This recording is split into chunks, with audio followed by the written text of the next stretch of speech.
Q and R code. Thank you so much for being with us here today. This is Quinn, joined by Riley, and I would just encourage you to take a deep breath to start this episode. Yeah, let's not forget that fire horse energy, but in a little bit of the cooling, soft girl side of the fire horse energy, I would like to introduce this episode with a new practice I have implemented, encouraged by the Buddhist monks who just finished their walk for peace last week from Texas to Washington, D.C. Such a cool walk that they did. A protest also walk. Yeah.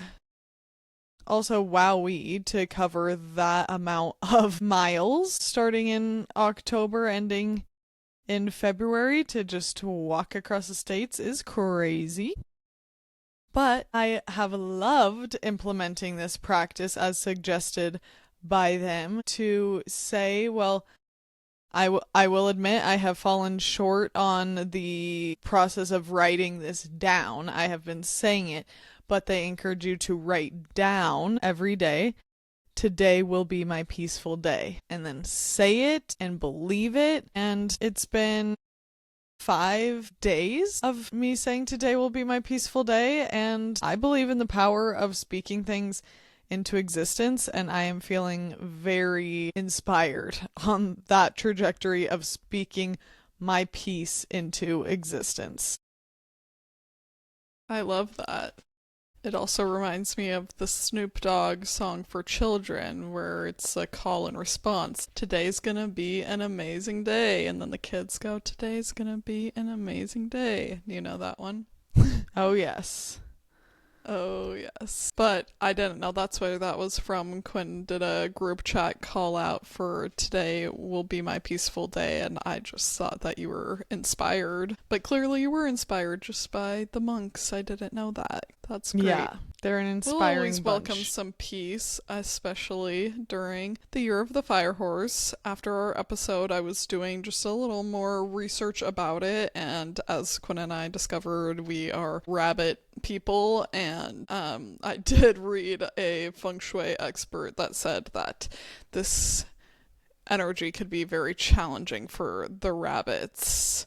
Okay. It went more into it. I was reading the description. I'm like, okay. They're like, yeah, this is going to be a tough year. They encourage wearing metals and metallic colors. I guess because of how that earth energy can help tamp fire, which I thought, well, no problem for Quinn. She's got that silver on and up. She's going to be nice and protected with her energy. So we're trying to tamp the fire?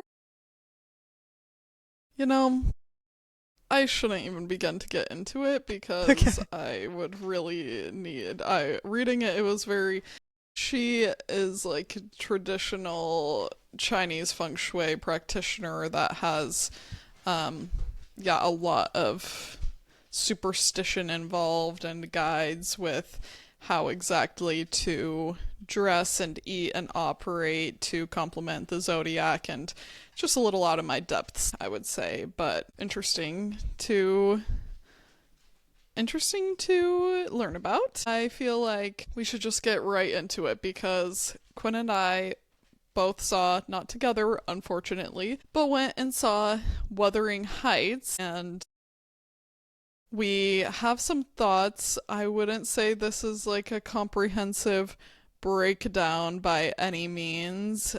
Definitely not. We just wanted to share a little bit of our feedback for the movie, and I think Quinn and I have slightly different perspectives because I read the book just a couple weeks ago. I had never read it before, so I wanted to have some context, and that definitely shaped my viewing experience, so maybe you should start.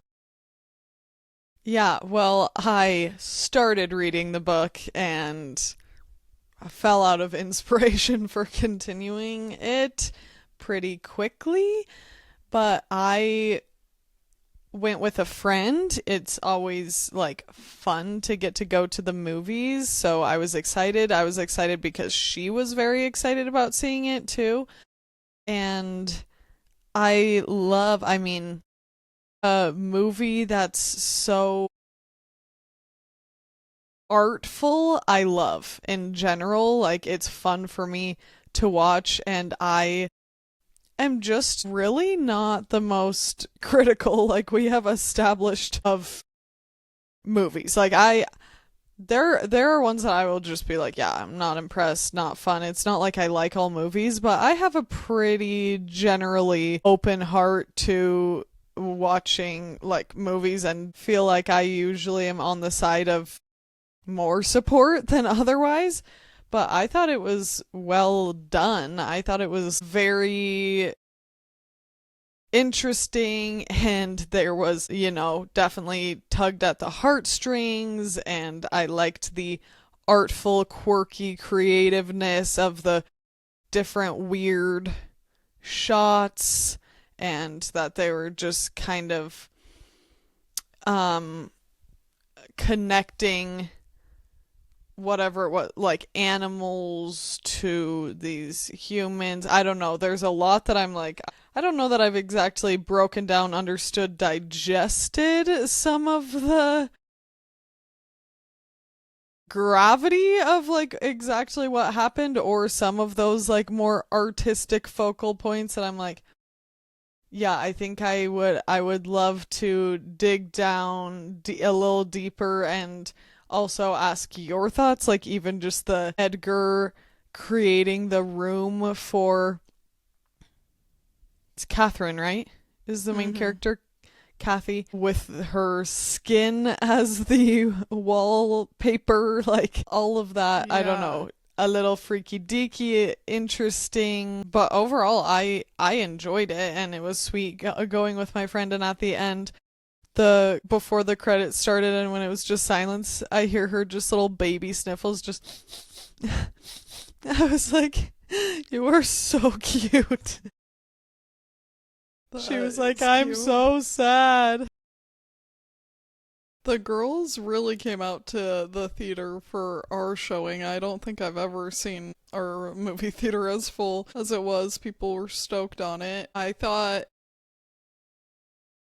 surprise, I'm of multiple minds about it, because if we're just going to look at it like formal analysis style, for those of you that did not study art like Quinn and I, that is, formal analysis is looking at the formal elements of a piece without necessarily taking into context historical context or the creator's background and biography and all those other elements. You're just supposed to look at the work for the color, texture, line, shape, all of those elements that make it up, and break that down. I thought, like Quinn said, there was a lot of visual interest in the movie. I love beautiful landscape, and they really had some sweeping shots of cool landscapes and interesting, funky interiors, interesting costuming, which is always just fun to see. I personally like when period pieces have a twist with contemporary style. I know that Bridgerton is one that people have been like, but this wasn't actually the style of the period, and I think that is a totally fun thing to play with, and it doesn't have to be exactly what would have been a historically accurate outfit. Clearly there was a lot of not historically accurate decisions going on. It was doing it for the art. I feel like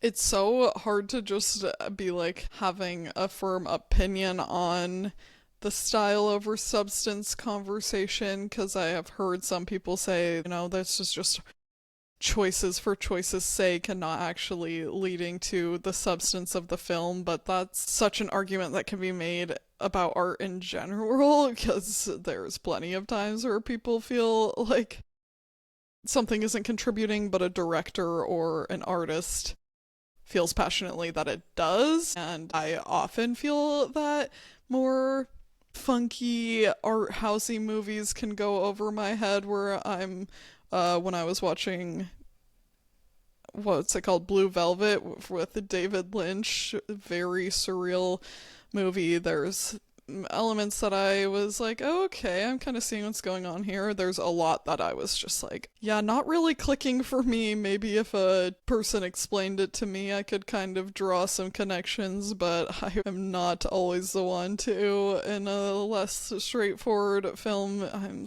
often find myself being like, huh, which is totally fine. I don't think that this was, in terms of things like, it wasn't a movie like Don't Worry Darling where I felt like, oh, this is a cool concept, but I did feel like in that movie they were doing a ton of stuff that was just kind of like, oh, then we put in this like quick flash up on the screen and things to create confusion. I don't think that was what was going on in Wuthering Heights, but having just come off of reading the novel, I was a little bit scratching my head about some choices, and of course, it's her interpretation, and she made that very clear as the director that it was going to be not exactly ripped from the pages of the book, but it was a very far cry from being ripped from the pages of the book that I did feel a little bit like, I know what's in a name, but maybe if it could have been called Heathcliff or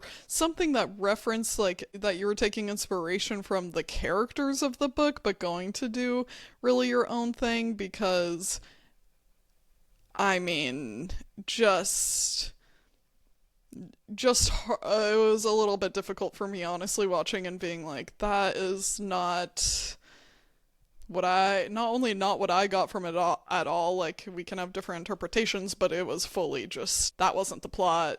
That wasn't how this character acted. Like, Joseph, one of the caretakers on the property of their house, they made him like this kind of friendly character in the book. He was literally such an evil, mean-spirited character that would sick dogs from the property on people if they ever came on. Yeah.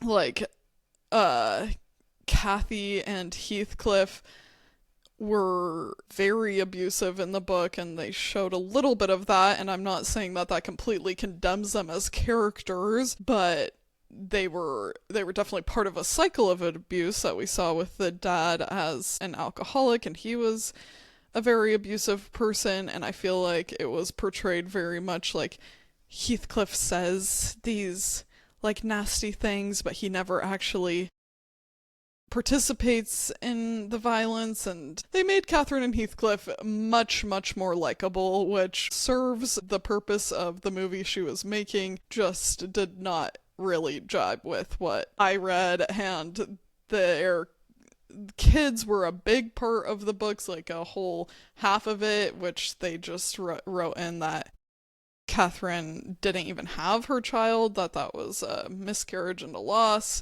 which was a choice. So I felt like in the book, was it Catherine and Heathcliff's kid or Catherine and Edgar? Catherine and Edgar, and Heathcliff had a kid with Isabella. Okay. Named Linton, but Isabella left Heathcliff and raised him separately, but then Heathcliff comes and claims him as his kid. There's just so much. It was really only a half of the plot that was in the movie, and that half took a lot of liberty with. Like you said, Edgar with the whole skin room, I think, was trying to show that he was this weird obsessive character, and they obviously made Isabella be such a freak, which was fun for the movie, but I'm like, okay, I was not perceiving her as being such a weirdo whatsoever, and it was all fun to explore for the plot, but I think I honestly, if we're being very honest about how our opinions were formed, I was already going in with a little bit of my chip on the shoulder about the whole casting situation with Jacob Elordi. It's no hate to him. I think he did really well in the role, but it does feel pretty out of touch in this day and age to take a character of color and choose not to cast him in that direction when that was a big hang up in the book about him, and that was very racialized, and that was weird to me. I think that where they tried to pull those feelings was that immediately it's like, this is your pet, and her saying she would be degraded to marry him, and like, obviously the wealth gap situation, like all of that stuff I think is what contributed toward that understanding of Heathcliff in the movie. But yeah, I have been thinking about that aspect of it, and I think that for the marketing purposes and getting the hype about it, that it's no wonder that they chose Jacob Elordi and Margot Robbie. Like, people want to see two Hollywood hotties. I do not think that justifies it. In fact, I think that that is a moment to reflect and just, do a little head scratch, like, okay, who would they have cast in that role? I'm like, is the stereotypical, like, or not stereotypical, what's it called? Just, the cultural norm perceived hottie, like Michael B. Jordan, or like Coleman Domingo, or like who. I just wonder if they were going for casting two very attractive main characters that would sell the movie. I don't know and why like, it's just cracking me up with Coleman Domingo. Slay. I love Coleman Domingo. That would have definitely been a different choice. I love him. So. Yeah, there's just, I saw a video, and I can't remember the exact stat, but of a person of color was talking about the number of roles in like blockbuster of leading star roles that go to people of color versus white people. And it's not to say it has to be all even Stevens people, but when there's a role that is a person of color, and to just choose not to cast that way is very giving spaghetti western of just having like white people play all the Native Americans. And obviously there's like so many examples in history of that, of just choosing to always act like whiteness is the center of everything. And I know that she put some diverse characters in where Nellie in the story likely wasn't Asian, and Edgar wasn't a person of color either, but it's just that almost feels to me a little bit like, okay, but you can't just like sprinkle that and to be like, see? And hopefully that's not the intention that's coming from, and I know that things can be read into a lot, but I think it's worth reading into. I think it's worth investigating our own biases and trying to have some accountability there. Art is art, and you're allowed to create it how you want to, and people are also allowed to criticize it. Yes, definitely. I know, I thought of that too, and I definitely in this moment talking about like being critical of art or just anything, the same feelings arise where it's like, oh, I hope I say this right. I hope I do justice to this conversation, but I'm just going to continue to try to be brave. What, as if it's the bravest thing to like speak your opinion about something like this? No, but I know when I'm coming at a subject like this, it's not like I am the most informed. I'm just doing my best to be a critical thinker and form an opinion, and anyway. Yeah. I also feel the Heathcliff, the like, knowing that Heathcliff in the story, in the book where this all came from, is a person of color, and then having a white person who gets like, I don't know Jacob Elordi's ethnicity, it doesn't matter, like, who gets who's tan but like dirty in the beginning, and like scruffy, and like that, to me, even that aspect is just a little like, you like,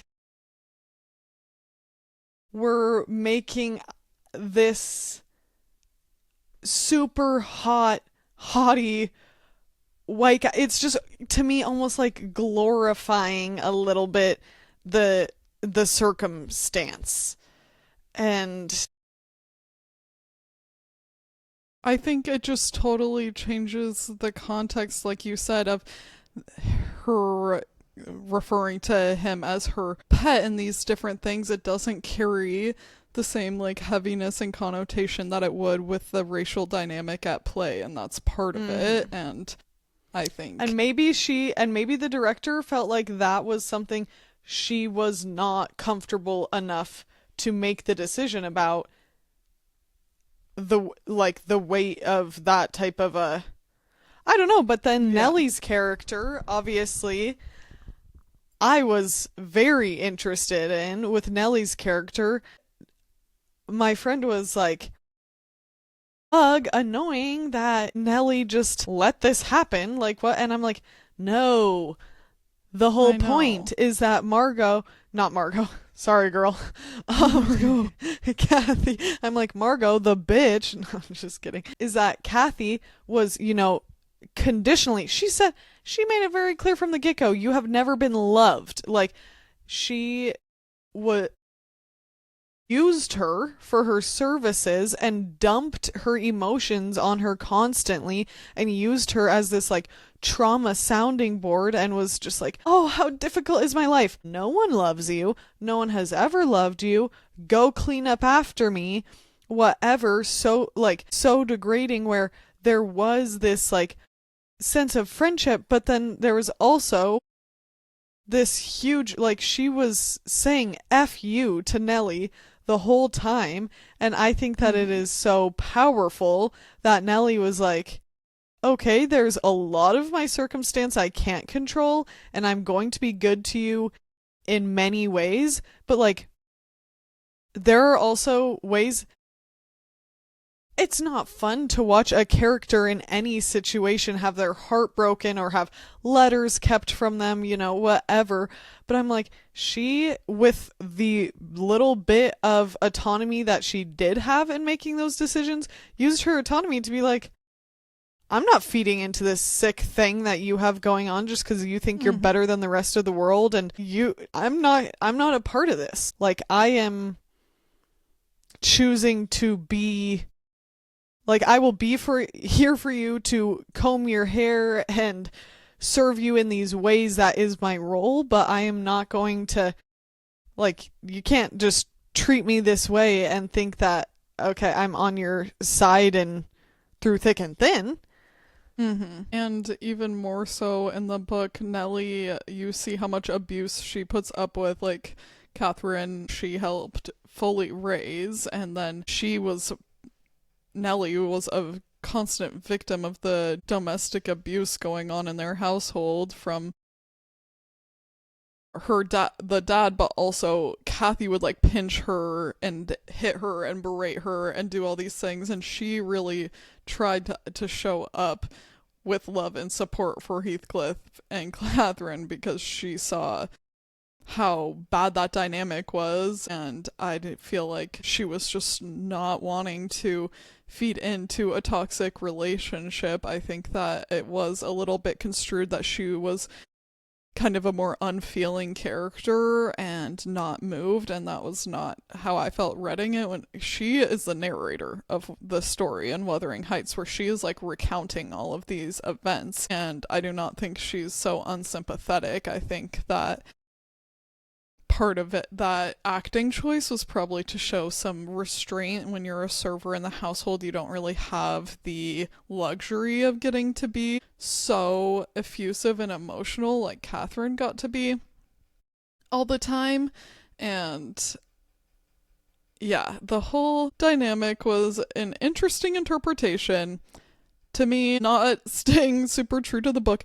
Brayden was like, I'm surprised if this is a Victorian book that there was like, were they just a lot more alluding to the sex? I'm like, there was no allusion to it whatsoever. The only way that you would have even possibly thought sex was had is because there was a pregnancy and a child. But no, there was no indication of any sort of physical relationship other than physically violent between Heathcliff and Catherine. There was not a kiss, there was not a hand touch, there was nothing indicating of the sort.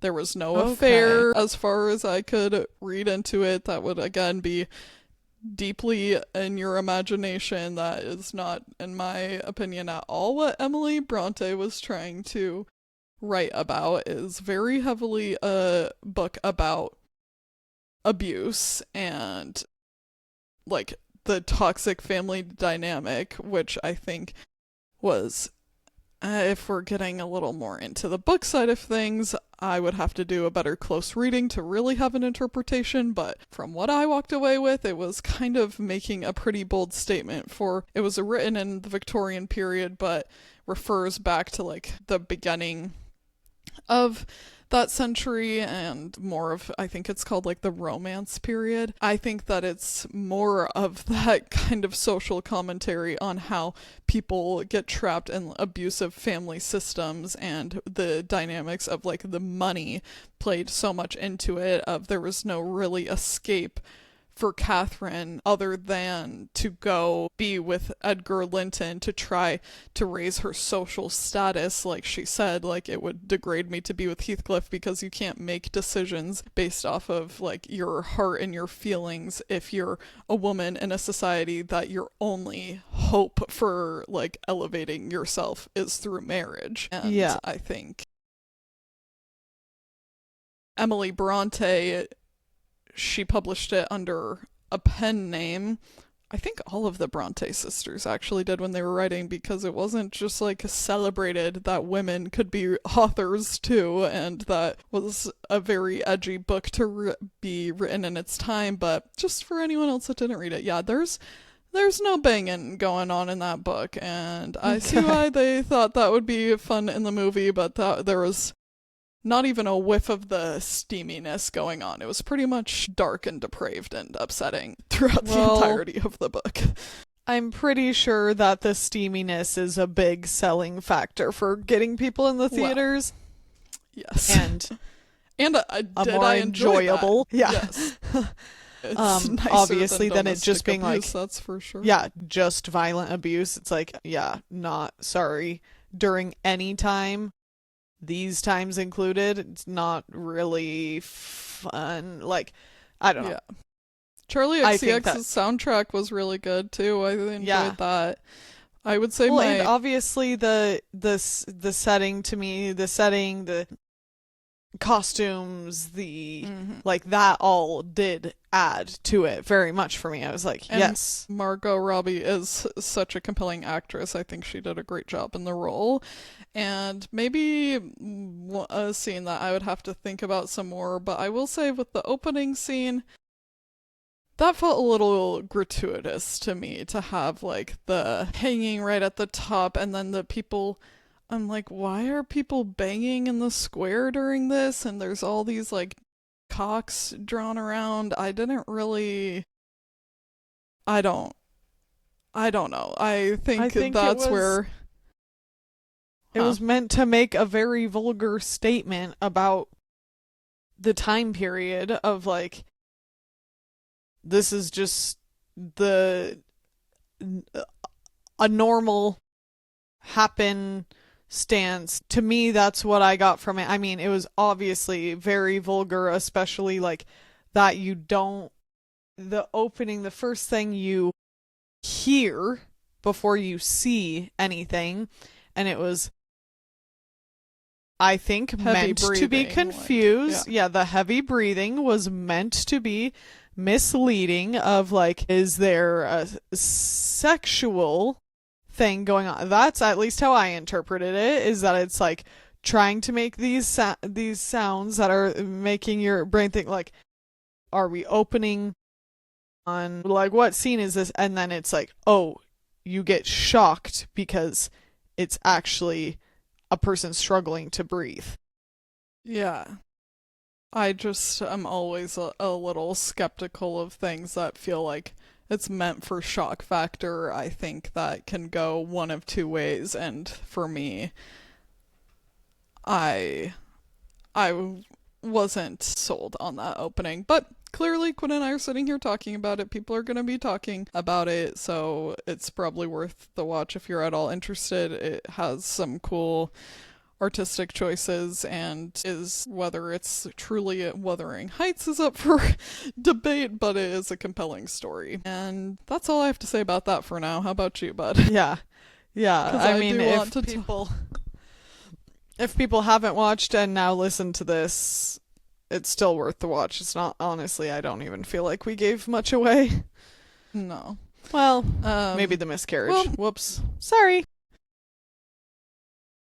With more books on the mind, I have been starting off the year with some great reading under my belt, which feels good and rejuvenating. I hadn't been finishing books that quickly, and Quinn recommended this one to me. I brought it with me here. We All Want Impossible Things by Catherine Newman. I think it's really cute cover art. I like that, Me first too. of all. That was from creative. a little free library. That was a little free library find, and there are several things that I like about this book. Number one, and I think you guys already know I can appreciate this, concise. It's a 200-page novel. I always love when someone is able to do good writing and keep it tight. I can get into a longer book here and there, but I often find, and I forget the quote of someone that says it, but basically the sentiment often among writers is, if you can say it in fewer words, do. Because that just makes you more wrapped, and I loved that this was a book that wasn't just like plot point, plot point, plot point. So often people, again, that maybe aren't as just inherently gifted with the written word will focus on the plot to keep you wanting to read the story, but this was a very, it's kind of cliche to describe it this way, but it's how I feel, like a quiet novel where it's not a lot about the happenings. This isn't a spoiler, you will find out right away that it's about a woman in hospice and her friend that is basically accepting that her friend is going to die in front of her. And I think that that's, of course, such a hard thing to write about, what that experience of grief and loss is actually about. And she must have gone through some sort of a personal experience with this, because she just does such a good job of explaining how it's like kind of just the mundane stuff of life, like that happens to everyone, and we all know that that's going to, but just the waves of feeling that go with it, and how your life is going on even though you're in the middle of really this tragedy. And I really enjoyed it and appreciate the recommendation from Quinn.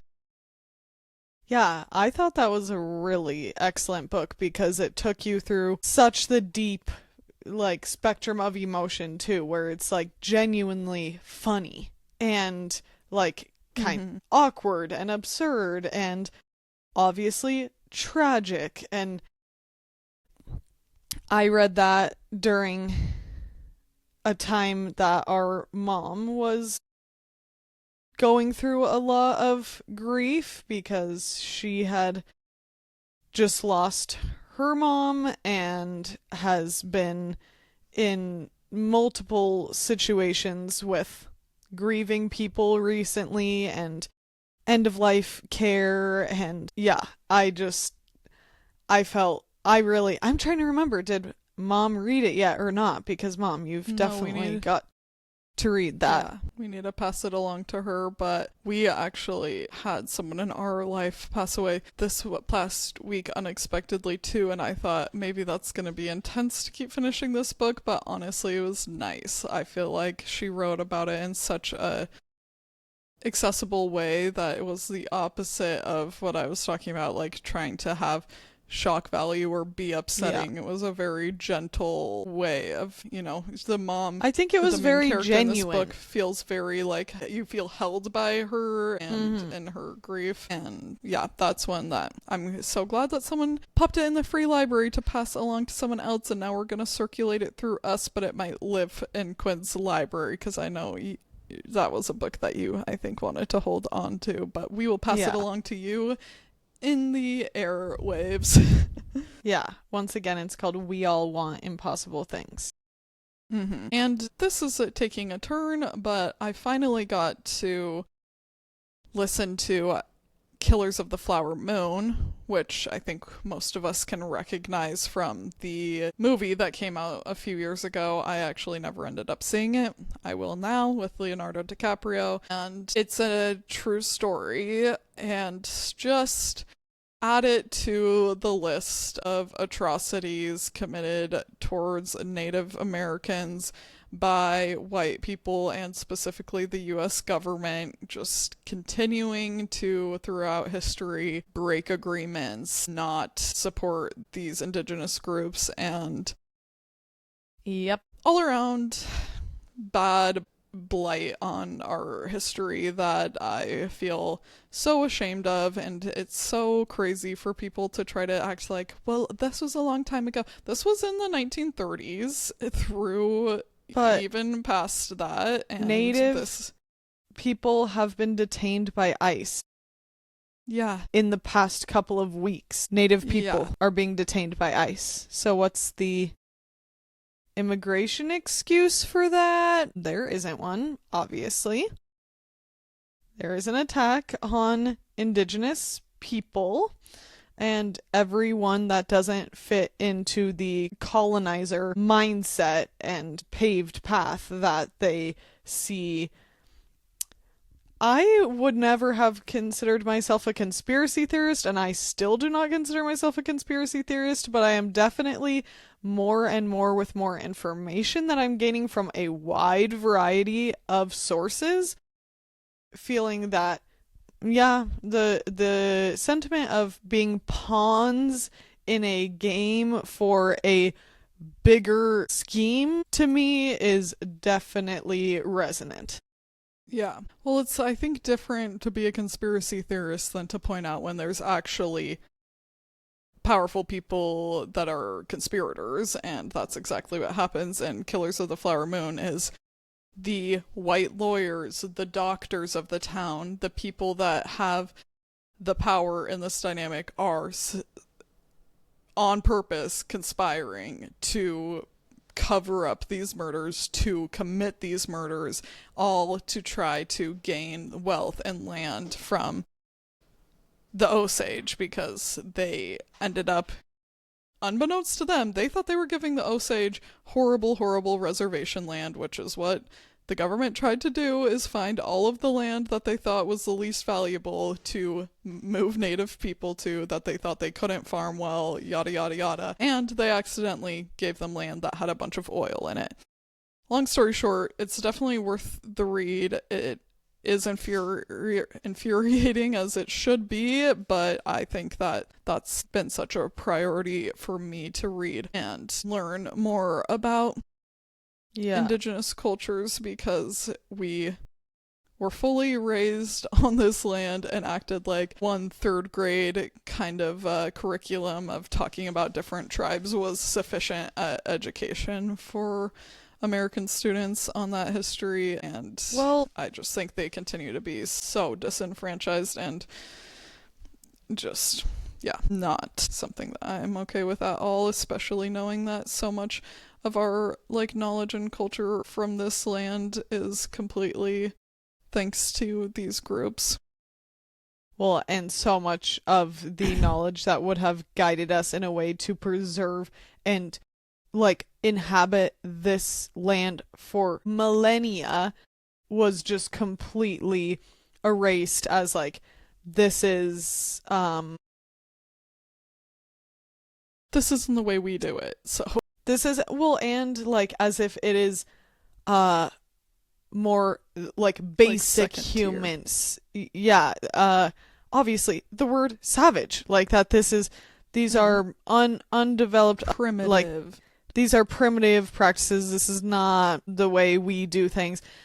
And I mean, it's ridiculous, but also even how we were taught about it, like you talked about in our little elementary school curriculum, it was as if we were being educated on history, as if Native people were historical figures of the past. A thing of the past.